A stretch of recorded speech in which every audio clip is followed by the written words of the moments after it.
माझ्यासाठी फार उत्साह आणि गौरवची गोष्ट आहे की मला एक सामान्य कार्यकर्त्याला पक्षाने आज ही संधी दिली आणि पक्षाचा एक सामान्य कार्यकर्ता म्हणून मी आदरणीय स्वर्गीय अजितदादा यांच्या नेतृत्वाखाली भरपूर काम केलेला एक साधारण कार्यकर्ता आहे आणि मला हे राज्यसभावर जाण्याची जी संधी दिली आहे हे माझ्यासाठी फार गौरवची गोष्ट आहे.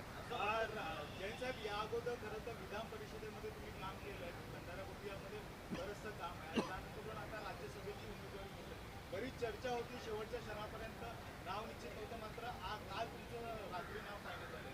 काय नेमकं होतं? काहीच जादू नव्हता. पक्षाचे वरिष्ठ लोक जे निर्णय घेते आणि पक्षाला निर्णय घेताना सर्व जे पक्षाचे मोठे नेते होते त्यांनी चर्चा केली आणि चर्चा केल्यानंतर त्यांनी माझ्या नावाचं निश्चित केलं. माझं नाव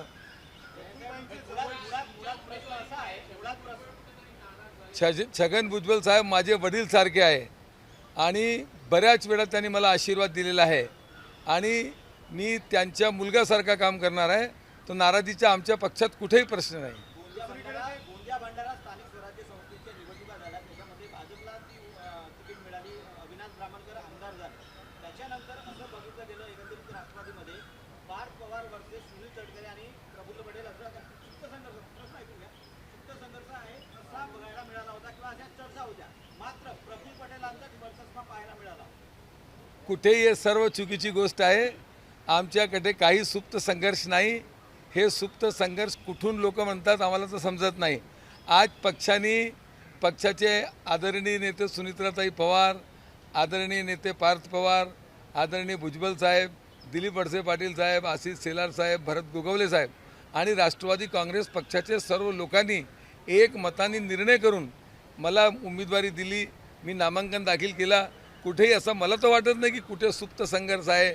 हे सर्व गोष्ट बोलण्यासाठी काहीतरी पाहिजे बोलायला म्हणून लोक बोलतात.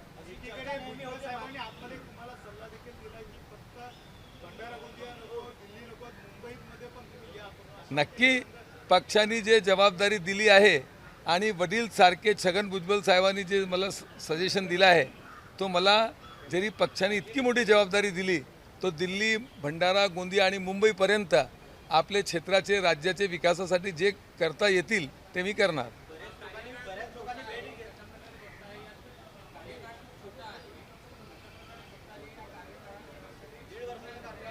2 वर्षाचे 2 वर्ष मला भरपूर आहे. मी 18 तास माझ्या पक्षासाठी काम करणार आहे.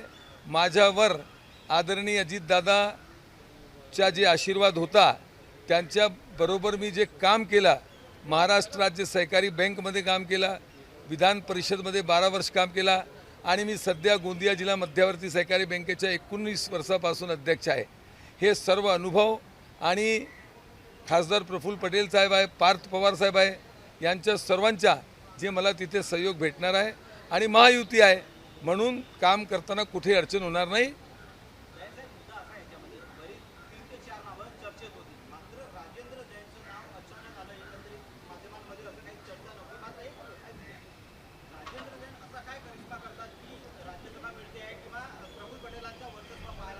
पक्षात सर्व नेते बराबरीचे आहे आणि काही वर्चस्व राहत नाही. पक्षात आवेदन करण्याचा अधिकार सर्व कार्यकर्त्याला आहे आणि पक्ष निर्णय करताना हे विचार करते, पक्षाला निर्णय करताना हे विचार करावा लागते आणि पक्ष जे निर्णय करते पक्षाने समजला की पूर्व विदर्भचे एक सामान्य कार्यकर्त्याला द्यायचा तो मला मिळाली.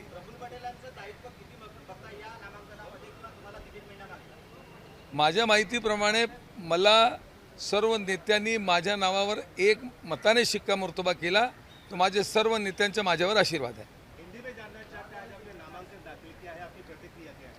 मैंने आज जो अपना राज्यसभा के लिए नामांकन दाखिल किया, मेरे पक्ष राष्ट्रवादी कांग्रेस पार्टी अजीत पवार जी के गठ के माध्यम से मुझे ये जो उम्मीदवारी दी गई है ये मेरे लिए बहुत गौरव और मेरे लिए खुशी की बात है. मैं अपने नेता आदरणीय स्वर्गीय अजीत दादा पवार के नेतृत्व में मैंने बहुत काम किया है. 12 वर्ष विधान परिषद में राष्ट्रवादी कांग्रेस के माध्यम से और महाराष्ट्र स्टेट कोऑपरेटिव बैंक में, गोंदिया जिला मध्यवर्ती सहकारी बैंक का मैं 19 साल से अध्यक्ष हूँ.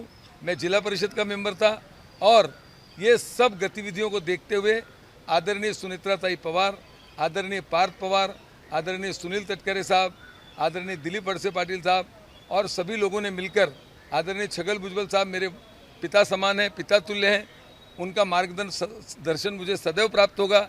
और महायुति के सभी नेता माननीय देवेंद्र जी फडणवीस साहब, माननीय एकनाथ शिंदे साहब, सभी उनके प्रतिनिधि के रूप में आशीष सेलार साहब और भरत गोगावले साहब भी उपस्थित थे। इस प्रकार ये बहुत मजबूत युति है, बहुत मजबूत महायुति है और मुझे एक सामान्य कार्यकर्ता को उम्मीदवारी देकर मुझे काम करने का अवसर दिया गया। पार्टी में प्रफुल्ल पटेल नाराज थे, राष्ट्रीय कार्यकारिणी में नाम भेजा गया तो उनका नाम वहां से हटाया गया। बाद में सुनीताताई पवार ने कहा कि वो मिस्टेक थी। उसके बाद वो जब दिल्ली गई तब प्रफुल्ल पटेल उनसे नहीं मिले। नाराजगी तो थी, लेकिन आपका नाम सामने आने के बाद एक बात साफ हो चुकी कि पार्टी में प्रफुल्ल पटेल का नाम, रुतबा और कद वही बरकरार है। पार्टी में काम करने वाले व्यक्ति का, चाहे मेरे जैसा सामान्य कार्यकर्ता हो, चाहे प्रफुल्ल पटेल जैसा बड़ा नेता हो, सबका वर्चस्व उसकी कद के मुताबिक और वर्चस्व बराबर रहता है। और राजी नाराजी की जो बात है ये केवल बताने के लिए होती है, पर मुझे इसमें कोई तथ्य नज़र नहीं आता। Thank you.